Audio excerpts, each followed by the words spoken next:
تو ابھی ہم آپ کے ساتھ ہیں.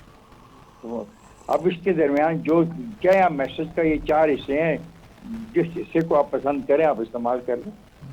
میں نے 2 اس کی انٹرپریٹیشن ابھی کی ہے. ایک تو میں نے یہ کی ہے کہ کاف لیگ جو ہے وہ کم پنجاب کی وزارت اعلیٰ مانگتی ہے.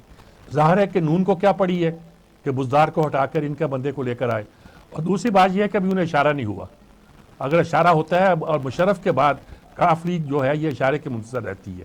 2 باتیں میں نے عرض کی ہے. یہ بڑا افسوسناک واقعہ ہے اشارے والا. ابھی پچھلے دنوں ایک فیڈرل منسٹر نے یہی کہا ان کے بارے میں, کاف لیگ کے بارے میں, کہ یہ تو ایک پتہ نہیں کرنل اور میجر کے ٹیلی فون کی مار ہے. مجھے اس منسٹر کا نام یاد نہیں آ رہا جو وفاقی وزیر تھا.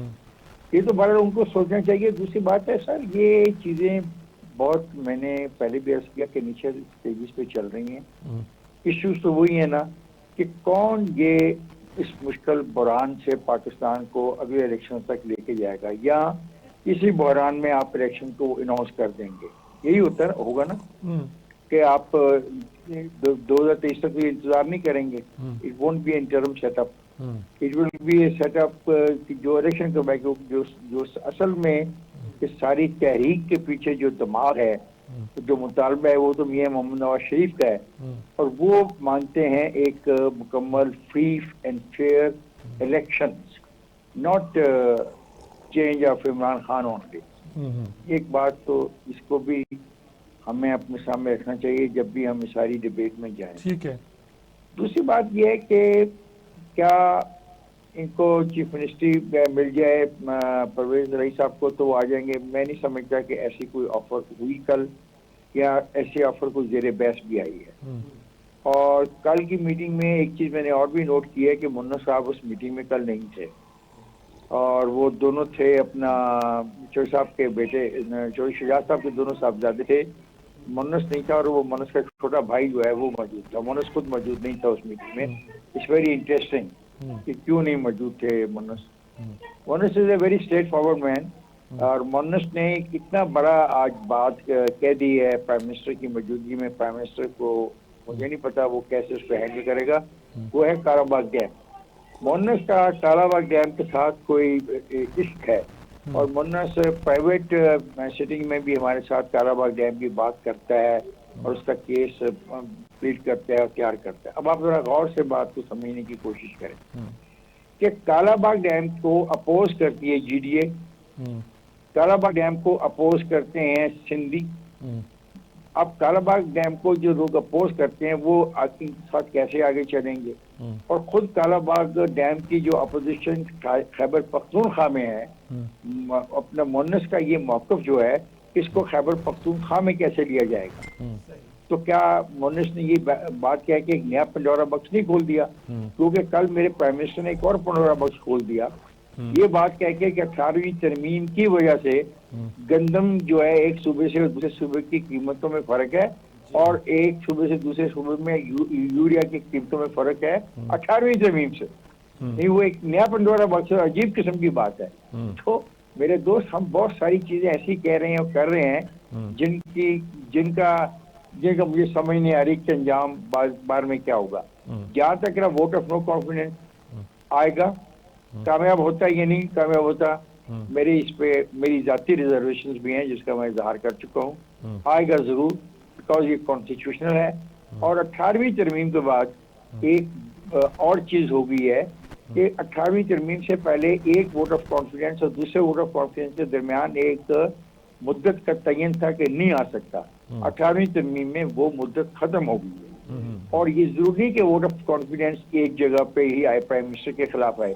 یہ چیئرمین سینٹ کے خلاف آ سکتا ہے, ڈپٹی چیئرمین سینٹ کے خلاف آ سکتا ہے, اسپیکر قومی اسمبلی کے خلاف آ سکتا ہے, ڈپٹی اسپیکر قومی اسمبلی کے خلاف آ سکتا ہے, پنجاب میں چیف منسٹر کے خلاف آ سکتا ہے. تو یہ تو 5-6 ووٹ آف نو کانفیڈنس آ سکتے ہیں. تو آپ سینئر رہے ہیں مجھ سے, آپ اندازہ کیجئے اگر یہ صورتحال پیدا ہوتی ہے تو گورننس جو پہلے ہی نہیں ہے تو انتظامیہ کا کیا حال ہوگا. اور ایک ووٹ آف کانفیڈنس آنے کے بعد اس کے فیصلے میں جو 7 دن کا عرصہ ہوگا, ان 7 دنوں میں کیا ایشوز نئے ریز ہوں گے اسٹیبلشمنٹ کیا کرے گی؟ اسٹیبلشمنٹ میں مراد میری وہ اپنا راولپنڈی کی اسٹیبلشمنٹ نہیں ہے، جو صوبوں کی اسٹیبلشمنٹ ہے، جو وفاق کی اسٹیبلشمنٹ ہے، جو سیکٹریز ہیں، یہ کیا کریں گے؟ تو چیزیں کدھر جائیں گی؟ اور اس کے بعد you are going to face the اپنا budget, then you are going to face the اپنا لوکل باڈیز الیکشن. تو یہ سارا سال ایک انتہائی ہنگامہ خیز سال بن جائے گا. اور خود ہی میرے دوست نے، پرائم منسٹر نے کہا ہے کہ وہ ایک فیصلہ جو اہم ہے وہ نومبر کا فیصلہ بھی وہ نہیں کریں گے.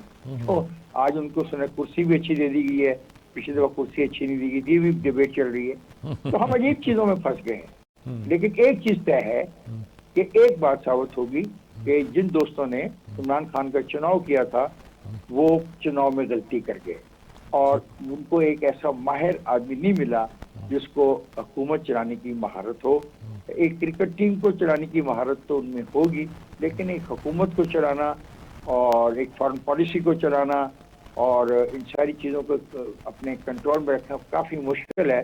اور اس کا اندازہ آپ کو اس امتحان سے ہو گیا ہوگا جو انہوں نے وزراء کا لیا اور جس کے نتائج کا انہوں نے اعلان بھی کر دیا. ٹھیک بات ہے. بہت شکریہ آپ کا افتخار احمد صاحب، بہت شکریہ آپ کا. بہت شکریہ. یہ زیادہ وضاحت کے ساتھ یہ بات کر رہے ہیں کہ اس وقت صورتحال جو ہے اس میں صرف یہی نہیں ہے کہ وہ ایک پنجاب کی وزارت اعلیٰ مانگ رہے ہیں، بلکہ اس کے بعد جو صورتحال پیدا ہو سکتی ہے ملک میں، اس کا بھی انہوں نے ایک طرح کا وضاحت کے ساتھ بہت سی باتیں کی ہیں، جس سے ہمیں پرکھنا چاہیے، دیکھنا چاہیے اور سوچنا چاہیے کہ ہم نظام کو کس طرف جا رہے ہیں.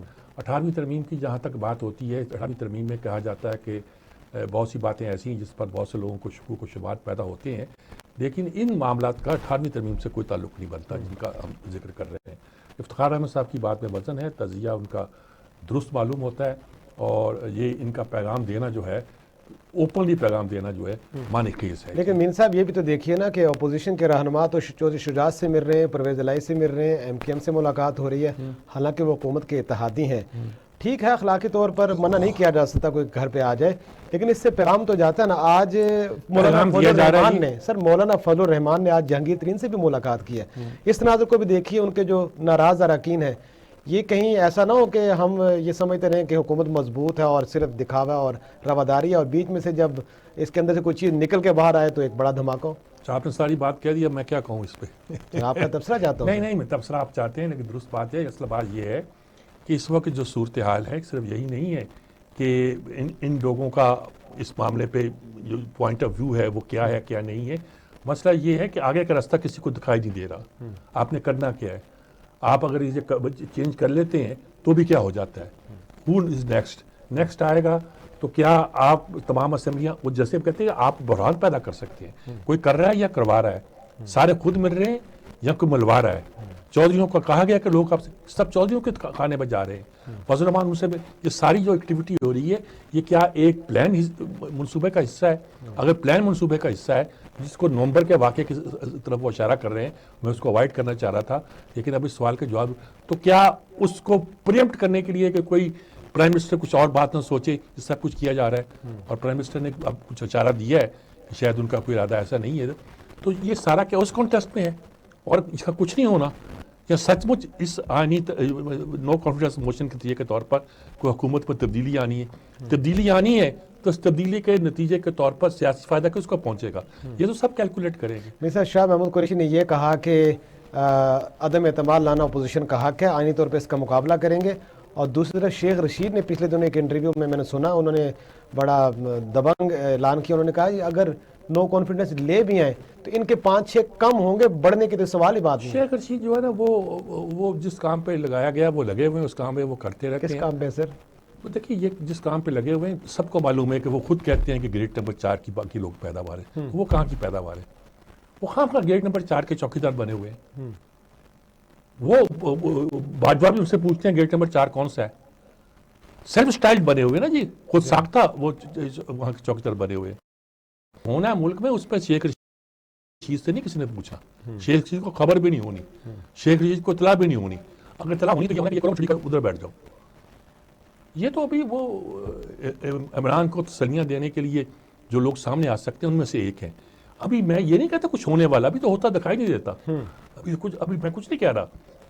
میں یہ کہہ رہا ہوں سب ایکٹیویٹی جو ہے یہ ایک مطلب سینٹرلی کنٹرول نہیں تو کم از کم سینٹرلی جنریٹڈ ضرور ہے. مرکز کہیں وہی ہے جس سے یہ سارا زلزلہ پھوٹتا ہے اور اس کی لہریں کبھی فضل الرحمان کی ملاقات بن جاتی ہیں, کبھی زرداری کی ملاقات بن جاتی ہیں, کبھی شہباز شریف کی ایکٹیویٹی بن جاتی ہیں, کبھی کراچی سے MQM آتی ہے, کبھی چودھری برادران جو ہیں وہ اس کا بیانات دیتے ہیں, کاؤنٹر بیانات آتے ہیں, سب ہوتا ہے. یہ اس کو ایسے نہیں لیا جا سکتا آسانی کے ساتھ کہ اس کو کہا جائے اور نظر انداز کر دیا جائے. اب یہ نہیں ہوتا کہ ملاقات ہوئی اس کے بعد پرویز الہی نے جا کے وزیر اعظم کو یا انہوں نے فون کر کے وزیر اعظم کو جو ہے تسلی دی کہ ہم آپ ایسے چلتے چلتے بیٹے نے بیان دے دیا ہے. میں یہی پوچھنا وہ چاہتا تارا ہوں اس کی ترجیحات ہیں. جب آتا ہے ایک بیان آتا ہے کہ چوہدری شجاعت نے بیان دیا, چوہدری شجاعت بیمار ہیں, ایکٹیو نہیں ہے, فعال نہیں ہے, لیکن ان کے نام سے بیان آ جاتا ہے. پھر کبھی کبھی آتا ہے کہ ترجیح نمبر 2 ہوتی ہے کہ پرویز الہی نے بیان دیا ہے. پرویز الہی کے بیان کئی بار اس لیے مشکل ہوتے ہیں کہ وہ اس وقت گویا پارٹ آف اسکیم ہے, وہ حصہ ہیں, اسپیکر ہیں, وہ بیان دیں گے تو اس کا مطلب کیا لیا جائے گا. پھر مونس الہی سے دلا دیا جاتا ہے. تو یہ ساری چیزیں جو ہے نا اس کو ذرا اسی کانٹیکسٹ میں اسیس کیے جائیں. اور وہ جیسے میں نے کہا سمجھدار لوگ ہیں, یہ اشارے کے بھی منتظر رہتے ہیں, لوگوں کی اسٹینٹ بھی دیکھتے ہیں اور اپنا فائدہ بھی دیکھتے ہیں. صاحب میں یہ سوال کرنا چاہتا ہوں, مونس الہی کا جو جیسر پوسچر ہے, ٹھیک ہے ایک خاندان کی لیگسی ہے جس کو وہ کیری کرتے ہیں, انہوں نے وزیر اعظم کو یہ بتانے کی کوشش کی کہ ہم بڑے جو ہے نا روادار لوگ ہیں اور آپ کے ساتھ کھڑے رہیں گے اور آخر وقت تک نبھائیں گے, لیکن کیا مونس الہی اتنی کیپیسٹی رکھتے ہیں کہ وہ آزادانہ ایسا بیان دے سکتے ہیں؟ یہ میں نے آپ کو بتایا کہ ترجیحات کے تحت چودھری فیملی کی طرف سے مختلف لوگوں کے بیانات دیے جاتے ہیں. کبھی ہوتا ہے کہ فیملی کا بیان نہیں آنا, کامل علی آغا سے بیان دلا دیا. کبھی ہوتا ہے وہ چیمہ صاحب, بشیر چیمہ کیا نام ہے ان کے, بہال ان سے بیان دلا دیا. تو یہ چودھریوں کی سیاست بھی بڑی اپنی ترجیحات کے ساتھ چلتی ہے, بڑے حساب کتاب کے ساتھ چلتی ہے. ہر بات کا ایک مطلب ہوتا ہے, وہ مطلب بڑا واضح ہوتا ہے. تو کامل علی آغا نے کہہ دیا تھا, جی ہاں, ان سے بیان دلایا. تو جہاں ضرورت پڑتی ہے بیان دے دیا. کل وہ نہیں ہوگا تو کہیں گے کامل علی آغا صاحب کہیں کوئی بات نہیں, میرا خیال تھا یہ نہیں ہوا, پارٹی ذاتی بیان تھا شاید. ہاں نہیں یہ بھی کہنے کی ضرورت نہیں ہوگا کہ پارٹی جمہوری پارٹی ہے ہماری, اور جمہوری پارٹی میں سارا فیصلے اکثریت سے ہوتے ہیں, اور قیادت نے جو فیصلہ کیا ہے وہ ٹھیک ہے, ٹھیک ہے وغیرہ وغیرہ. ٹھیک ہے. ہم صاحب دیکھتے ہیں کہ مونس الہی کا بیان, کامل علی آغا کا بیان اور حکومت کے اتحادیوں کے جو بیانات ہیں وہ بیانات برائے بیانات ہیں یا ان میں سے کچھ نکل کے بھی آئے گا جیسے کہ اپوزیشن سمجھتی ہے. مزید موضوعات پر بھی بات کریں گے, لیکن یہاں پر وقت ہو ایک بریک کا, ہمارے ساتھ رہیے گا.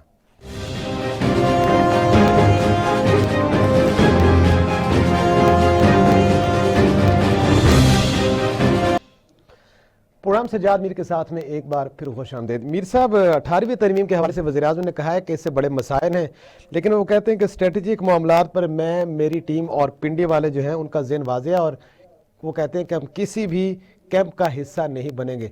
سر, ایک خاص کانٹیکس میں دیکھا جائے یہ بیان کیا معنی رکھتا ہے وزیر اعظم کا کہ پنڈی والے بھی ساتھ ہیں اور وہ کہتے ہیں کسی کیمپ کا حصہ نہیں بنیں گے؟ کیا کچھ ایسی صورتحال موجود ہے کہ وہ حصہ بن سکتے ہیں؟ اصل بات یہ ہے کہ قصہ یہ ہے کہ جو 18ویں ترمیم ہے یہ اب خاصی مقدس گائے بن گئی ہے. ویسے ضروری بھی تھا, ایک لڑائی تھی مضبوط مرکز اور صوبائی خود مختاری کے درمیان. اس لڑائی میں ظاہر ہے کہ ہم دھسے ہوئے تھے مشرقی پاکستان سے, کہ جو لوگ صوبائی خود مختاری مانگتے ہیں ہم نہیں دیتے, تو نتیجے کے طور پر مضبوط مرکز کا نعرہ لگانے والے جو ہے ملک تباہ کر دیتے ہیں. لیکن دوسرا یہ تصور بھی تھا کہ کچھ باتیں ایسی ہیں جو وفاق کے پاس ہی رہنی چاہیے, وفاق کو سالو کرنی چاہیے.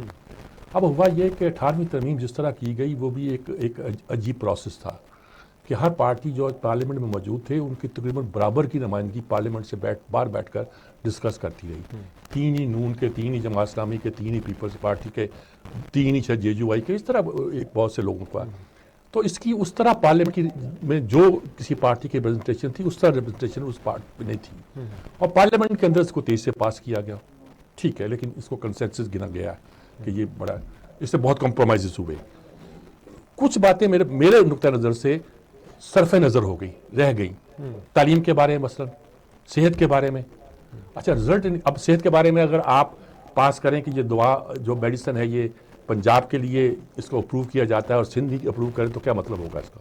صحیح. یہ بہت سے مسئلے ہیں. تعلیم کے بارے میں اگر وہ راجہ دھار کو ہیرو بنا دیتے ہیں, آپ رنجیت سنگھ کو ہیرو بنا دیتے ہیں, تو کیا نقشہ بنے گا؟ تو اس ساری صورتحال میں کچھ خیال آیا کہ تعلیم اور صحت کے شعبے میں, کچھ اور شعبوں میں شاید ہم بیلنس قائم نہیں رکھ سکے. ایک تاثر یہ بھی پیدا ہوا کہ جی وفاق سے وسائل نکل کے صوبوں میں چلے گئے ہیں, لیکن وفاق کے مسائل اب اتنے نہیں رہے کہ ہمارے سیکورٹی کے مسائل اور ڈیٹ سروسنگ کے مسائل طے کر سکے. اچھا پھر یہ خیال ہوا کہ یہ طے کرنے کا طریقہ یہ ہے کہ آپ ریونیو بڑھائیں. آپ وفاق کی ناکامی ہے کہ ریونیو بڑھا رہا. ایک نہیں کئی سوال پیدا ہوئے اور چھوٹے موٹے پھر بڑے سوال ہی پیدا ہوئے کہ یہ اختلاف پیدا ہوتا ہے تو صوبے مقدس بن گئے. سر صوبے اس پہ کیا موقف رکھتے ہیں؟ کیا جو حکومت کہہ رہی ہے اپوزیشن بھی وہی سمجھتی ہے؟ یہ کہتی ہے. ہمارے ساتھ تجزیہ کار موجود ہیں جناب سینئر صحافی ہیں حفیظ اللہ نیازی صاحب. حفیظ اللہ نیازی صاحب موجود ہیں ہمارے ساتھ ماشاء اللہ. جن سے پوچھتے ہیں ان سے بات سر لائن پہ. السلام علیکم حفیظ اللہ نیازی صاحب. وعلیکم السلام جی. میزا خیریت ہے؟ ٹھیک ٹھاک اللہ کا شکر ہے جناب. یہ 18ویں ترمیم کے بارے میں کیا آ گیا ہے کہ یہ کہتے ہیں کہ یہ پتہ نہیں کہ یہ مسائل پیدا ہوتے ہیں. اچھا کچھ لوگ کہتے ہیں کچھ مسائل تو پیدا ہوتے ہیں لیکن 18ویں ترمیم تو خاصی اب کچھ لوگوں کی نظر مقدس بھی بن گئی ہے. حالانکہ بہت سارے اختلافات بھی اس کے حوالے سے موجود ہیں. کیا کہیں گے آپ؟ مقدس تو خیر جب انہیں پاس کر دی تھی تو بنا دی تھی لیکن اب یہ کہنا چاہیے کیونکہ بہت کچھ لوگوں کی آنکھوں میں کھٹکتی ہے یہ مقدس تو یہ بنا دی گئی ہے لیکن یہ کیا نیاز صاحب آپ کی رائے کیا اس بارے میں ہے؟ میرا خیال ہے کہ مقدس تو شاید کچھ لوگوں نے اس میں بنا دی تھی جب اس کو آئین کا حصہ بنا دیا تھا تو یاد آ جائے کہ ایک سیکرٹ ڈاکومنٹ بن گئی تھی. اس کی آئین کی اپنی سینکٹی ہے لیکن اب کچھ لوگ اس کو غیر مقدس بنانے کے لیے تلے ہوئے ہیں کیونکہ یہ کھٹکتی ہے دل اعضاء میں کانٹے کی طرح. اب میں جو وزیر اعظم صاحب کی میں نے تقریر میں نے پوری سنی ہے. ادھر میں بیٹھا اسے ٹی وی پہ تھا اور لائیو دیکھ رہا تھا تو وزیر اعظم صاحب تو دو کی کوڑی لائے ہیں. کوئی ٹکڑی بندہ تھا جو انہوں نے 18ویں ترمیم کے ساتھ جوڑ بولا ہے. وہ کسی کا ذکر ہو رہا ہے کسی چیز کا پھر انہوں نے کہا یہ 18ویں ترمیم میں وہ تھا جس میں کوئی پاورز تھی. اب یہ تو 1973 کے آئین میں کئی چیزیں نافذ نہیں ہوئی تھی. انہوں نے کہا تھا جی لیٹر اسپرٹ میں فوڈ ہے ہیلتھ ہے ایگریکلچر ہے ایجوکیشن ہے یہ صوبوں کو بالکل 100% منتقل ہو جائے گی. اچھا اس کے بعد صوبوں کا فائنینشیل شیئر بھی تھے کہ جو ایلوکیٹ کریں تھے 18ویں ترمیم میں اصل میں یہی وہ بون آف کنٹینشن ہے. اب آپ نے 6000 جو ہے ارب کا ٹارگٹ کیا ہوا ہے ٹیکس کلیکشن کا جو آپ نے 30 جون تک کر رہے ہیں. اب اس میں سے آپ کی ڈیٹ سروسنگ جو ہے کم و بیش تقریباً 3800 ارب روپے ہے. تو اس کا مطلب ہے کہ آپ 47% جو ہے آپ کا ڈیٹ سروسنگ میں چلے جائے گا. اور 3300 ارب روپے میں آپ نے ڈیفینس کا بجٹ کیا بنانا ہے اور صوبوں کو کیا دینا ہے. اور آپ یہ دیکھیں کہ نواز شریف کے وقت میں ایک دفعہ شہباز شریف صاحب کو 1000 ارب ملے جو ہے نا 1 ٹریلین ملا صوبوں کو مرکز کی طرف سے اور یہ باقی صوبوں کو ملے. تو ایک عید ہوئی تھی صوبوں کی. اب وہ ایک تو خیر دے نہیں رہے وہ تو رہنے بات ہے لیکن اب تو کچھ ہے ہی نہیں کہ مرکز کے بعد ڈیولپمنٹ کے لیے کیا ہوگا صوبے کے لیے کیا ہوں گے اور فوج کو کیا دیا جائے گا. تو بیسیکلی 18ویں ترمیم کے اوپر میرا اپنا ہی خیال ہے کہ وزیر اعظم صاحب جو ہے نا وہ اس وقت انتہائی کنفیوزڈ ہے. ان کا خیال ہے کچھ چیزیں وہ ایسی کرنا چاہتے ہیں جس سے وہ کہ کوئی بظاہر سول ملٹری ریلیشن جو ہے وہ دوبارہ اسی طریقے نارملائز ہو جائیں جس کا ڈھنڈورا یہ 2-3 سال پیٹتے رہے ہیں.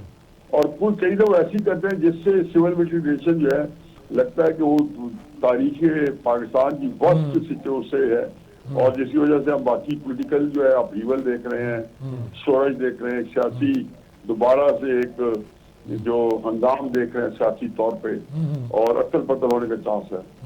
تو میرا خیال ہے کہ وزیر اعظم نے آج دودھ کی کوڑی کری ہے. اس میں نے کالا باغ ڈیم کا بھی انہوں نے لفظ چبا کے ذکر کیا ہے تو نہ ادھر کا نہ ادھر کا.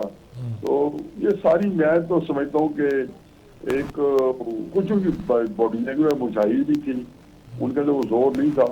حالانکہ منہ سلائی نے ان کو حوصلہ دیا کہ آپ گھبرائیں نہیں یا آپ کے ورکر گھبرائے نہیں لیکن انہوں نے کہا بھی نہیں کہ ہم گھبراتے نہیں ہیں لیکن کوئی بات بنی نہیں ہے.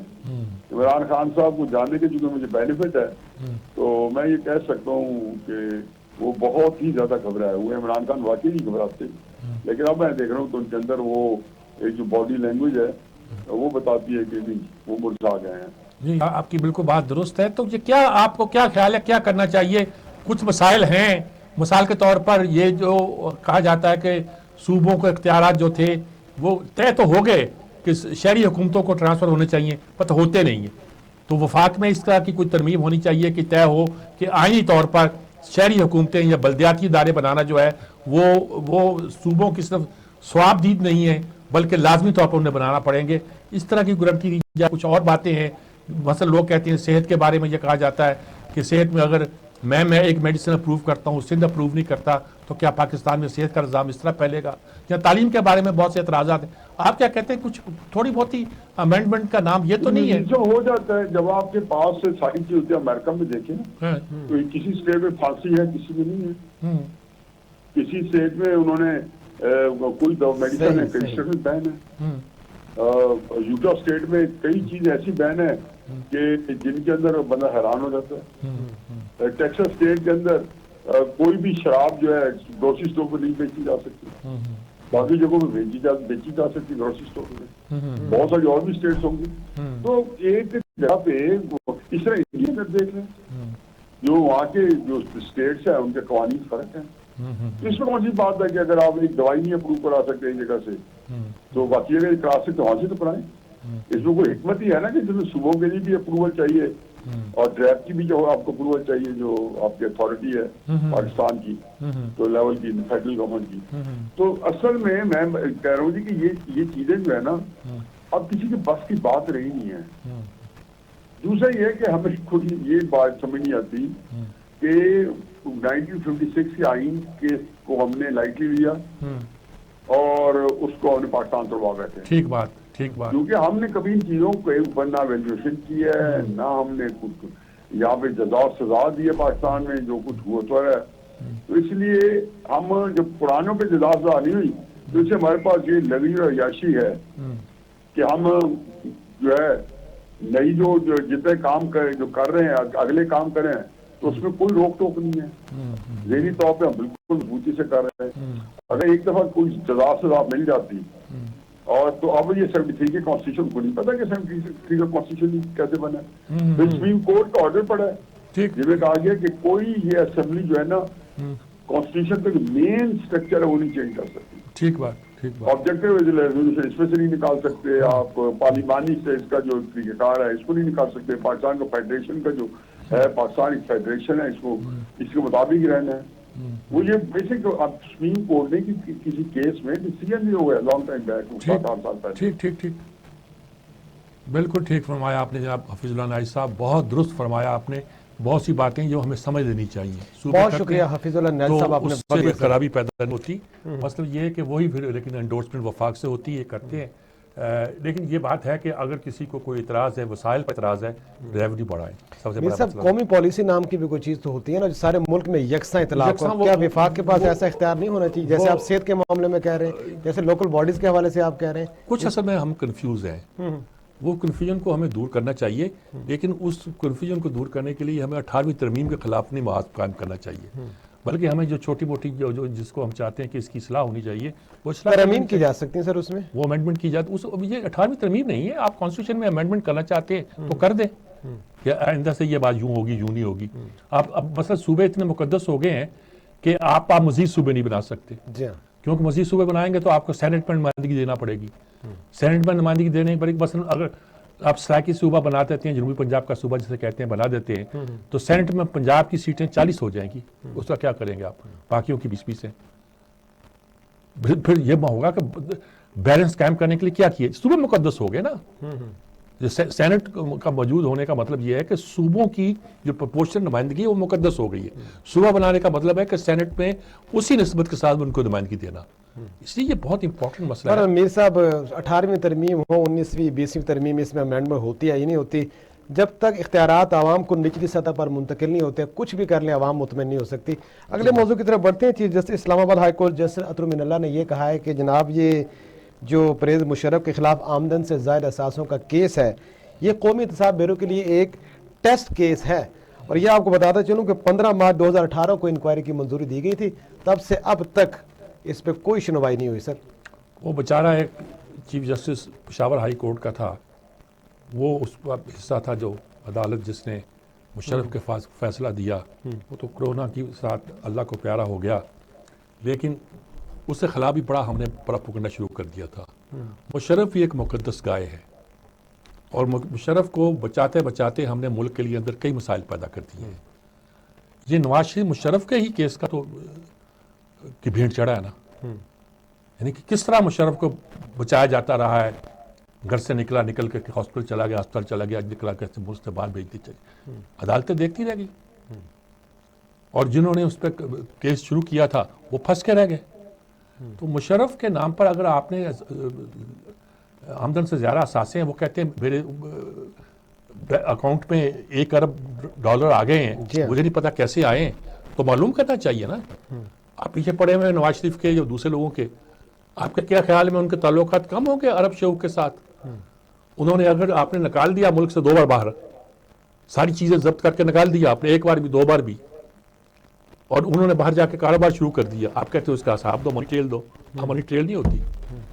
مشرف بھی اس میں پھنسا ہوا ہے، لیکن مشرف اس سے زیادہ پھنسا ہوا ہے۔ جو وہ یہاں ہمارا صدر تھا اور آرمی چیف تھا، اس وقت اس کے اثاثے کیا تھے۔ اچھا، اس میں ہو سکتا ہے کچھ چیزیں قانونی طور پر اس سے حاصل ہوئی ہوں، تو اس پر سوال پیدا ہوتا ہے کہ یہ قانون کس نے بنایا جو ان کو اتنی مراد دے دیتا ہے؟ میر صاحب یہاں پہ ایک اور بات بھی کی انہوں نے یہ کہا کہ مشرف جو ہیں وہ پبلک آفس کو ہولڈ کرتے تھے، لہٰذا انہیں اس طریقہ کار کے مطابق مت دیکھا جائے، یہ ان اداروں کے ساتھ مت جوڑا جائے۔ وہ پرائم منسٹر آف پاکستان کے بعد جب وہ ہیں وہ صدر پاکستان بنے اور اس کے بعد متعلق عنان تو وہ چیف ایگزیکٹو تھے، صدر پاکستان تھے، چیف مارشل ایڈمنسٹریٹر تھے، اور پتہ نہیں کیا کہتے ہیں۔ لہٰذا ان کا یہ کہنا ہے کہ ان کو سویلین کی طرح ٹریٹ کیا جائے، کیا یہ ممکن ہے سر؟ ممکن ہو نہ ہو، لیکن ہونا ایسے چاہیے جی۔ جو آرمی کے لوگ سویلین عہدوں پہ فائز رہے ہیں، اور جنرل بھی تھے جن کو دوبارہ آرمی میں شامل کر کے کورٹ مارشل کا کہہ کے وہ ایک طرح کا تحفظ ہی مل گیا ان کو، لیکن ان سب لوگوں کو جو کہ سویلین عہدے پہ فائز ہوں، اس شرط پہ سویلین عہدوں میں فائز کیا جائے کہ اگر ان پہ کوئی مقدمہ چلے گا تو سویلین عدالتوں میں چلے گا۔ صحیح ہے۔ میر صاحب مزید جانتے ہیں، ہمارے ساتھ ماہر قانون موجود ہیں جناب آفتاب احمد باجوہ صاحب، کیا اس کیس میں کوئی پیش رفت ہو سکتی ہے، نہیں ہو سکتی؟ زمینی حقائق کیا ہیں سر؟ لائن پہ سر۔ جی السلام علیکم باجوہ صاحب۔ جی وعلیکم السلام۔ واحد صاحب، کیس یہ ہو گیا کہ اسلام آباد کے چیف جسٹس صاحب نے جو ریمارکس دی ہے کہ مشرف کے بارے میں نیب کے لیے ٹیسٹ کیس ہے کہ آمدن سے زیادہ اثاثوں کو یہ کیس ہے، اس کو ذرا فیئر ٹرائل ایک سویلین کے طور پر ان کو چلایا جائے کہ وہ ایک ایسے عہدے پہ فائز رہے ہیں جو فوجی سے زیادہ سویلین بھی تھا۔ کیا کہیں گے آپ اس پہ؟ سب سے پہلے تو میں یہ گزارش کرتا چلوں کچھ اسپیشل لاز ہیں، پہلے ان کو دیکھنا ہوگا۔ اسپیشل لاز جو ہیں ہمارے عام قوانین سے ذرا اوپر ہوتے ہیں۔ دوسری بات یہ کہ جو نیب کا قانون ہے یہ بھی ایک اسپیشل لا ہے، اور نیب کے قوانین میں ایک بات بہت واضح ہے، نو ون از ابو دی لا۔ اگر کوئی لا میں وہ ڈیفینیشن میں وہ فال کرتا ہے اور اس کا جرم بنتا ہے تو پھر اس کو ضرور اس کا ٹرائل ہونا چاہیے، اور اس کو ڈٹرمن کرے گی ٹرائل کورٹ کہ کیا اس کے اثاثے جو ہیں وہ being as a government servant تھے یا اس کے پرائیویٹ ہیں۔ وہ ٹرائل کورٹ ہی ڈٹرمن کرتی ہے آفٹر ریکارڈنگ دی ایویڈینس۔ اب جب ایویڈینس ریکارڈ ہوگی تو پھر پتا چلے گا کہ مشرف صاحب نے اپنے اثاثے کہاں بنائے ہیں۔ اور دوسری بات، ایک دفعہ کا ذکر ہے کہ نبی پاک صلی اللہ علیہ وسلم کے پاس ایک کیس آیا، ایک فاطمہ لڑکی تھی، وہ بھی اس کا نام بھی فاطمہ تھا، ایک قبیلے کی سردار کی بیٹی تھی، اس پہ چوری کا الزام تھا، تو پیارے رسول محمد صلی اللہ علیہ وسلم کے پیارے صحابی نے سفارش کر دی۔ پیارے رسول صلی اللہ علیہ وسلم کا چہرہ زرد ہو گیا غصے سے، اور کہنے لگے کہ پہلی قومیں تباہ اس لیے ہوئی ہیں کہ وہ اپنے بڑوں کے لیے قانون اور تھا اور چھوٹوں کے لیے قانون اور تھا۔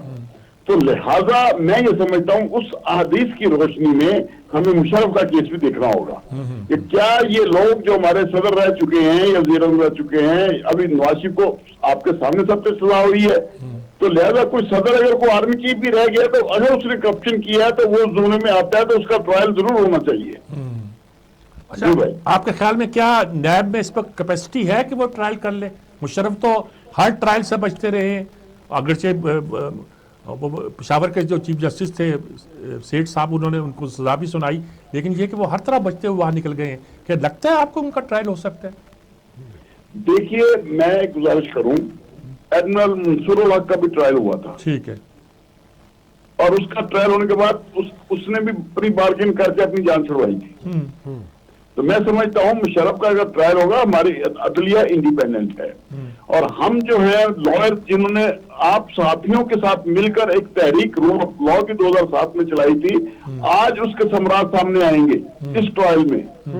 جب ہم بڑے لوگوں کا ٹرائل کرتے ہیں، چاہے نواز شریف کا ہو یا کسی اور کا ہو، چاہے مشرف کا ہو، پھر عدالت کے سامنے ملزم ہو، کوئی بھی ملزم ہو، اس کے چہرے پہ یہ نہیں لکھا ہوتا کہ یہ صدر پاکستان رہا ہے یا کیا رہا ہے، وہ ملزم کے چہرے پہ کھڑا ہوتا ہے، تو پھر وہ ملزم ہی ہوتا ہے۔ پھر اس نے دیکھنا ہے کہ یہ انوسینٹ ہے، یہ گناہگار ہے، تو ملزم بنا دے گا، جس طرح نواز شریف کو بنایا گیا تھا۔ میں سمجھتا ہوں ابھی تک ہماری عدالتوں میں اتنی ہمت طاقت ہے، اور انشاءاللہ آنے والے وقتوں میں اور ان کو مضبوط دیکھیں گے آپ۔ تو کوئی توقع کرنی چاہیے کہ مشرف کے خلاف کوئی اس طرح کا ٹرائل ہو سکتا ہے، نیب کر سکتی ہے، معاملہ آگے بڑھ سکتا ہے، جہاں صرف ہم اصولی بحث کرتے رہیں گے؟ نہیں، میں سمجھتا ہوں اس وقت جو موجودہ حالات ہیں، ان حالات میں اگر ہم نواز شریف کا ٹرائل کر سکتے ہیں تو مشرف کا کیوں نہیں ہو سکتا؟ ہونا چاہیے مطلب آپ کا؟ جی بالکل ہونا چاہیے، تاکہ عدالت فیصلہ کرے وہ گناہگار ہے یا بے گناہ ہے۔ ٹھیک بات ہے۔